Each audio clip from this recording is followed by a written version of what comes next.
So a geometric series can also be represented a little bit of a different way. Our calculation is the same, but the way we see that we need to use this calculation might be in what's called sigma notation.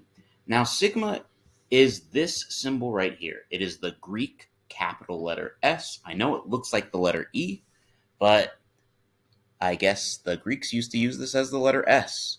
The letter S, of course, telling us that we need to find the sum of a geometric sequence, or really any sequence, making it into a series.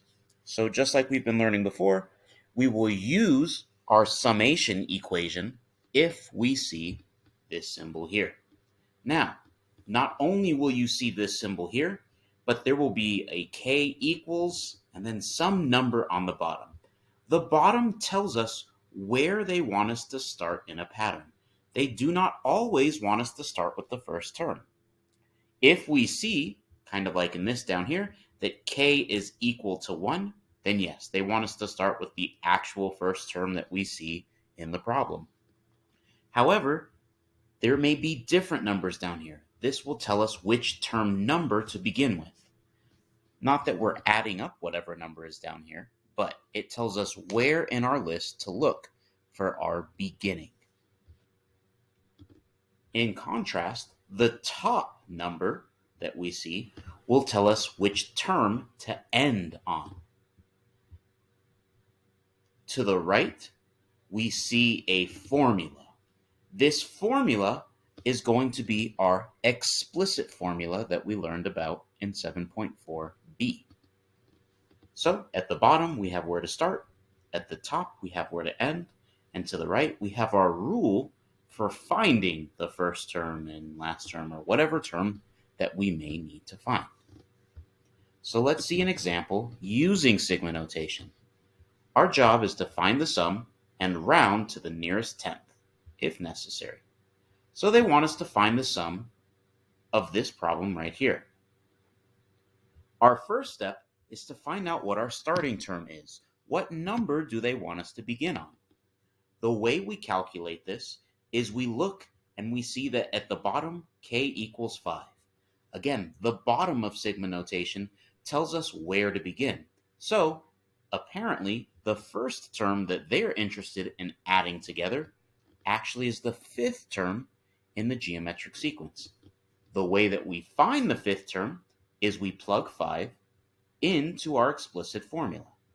5 gets plugged in for k, since k is 5, and again, that's our starting term. 5 gets plugged in the place of k. 5 minus 1 is 4. Negative 2 to the fourth power, I know I don't have this written out, but negative 2 to the fourth power becomes 16.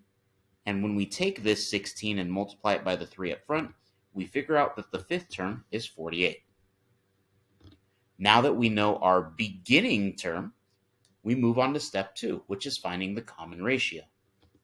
Since our explicit formula is written to the right, the explicit formula always has the common ratio as the base of our exponent. In this case, our base is negative 2, so without having to do any extra math, our common ratio is negative 2.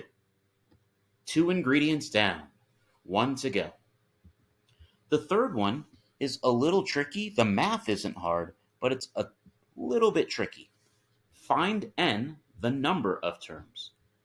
Well, if I look back at my sigma notation, the bottom says k equals 5. That tells me to start on the fifth term. And the top tells me to end on the 12th term. Normally, if we want to figure out how many things are between 2 points, we can simply take the ending point and subtract the starting point.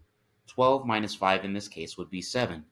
However, if we count 5, 6, 7, 8, 9, 10, 11, and 12, there are actually 8 terms in between 5 and 12.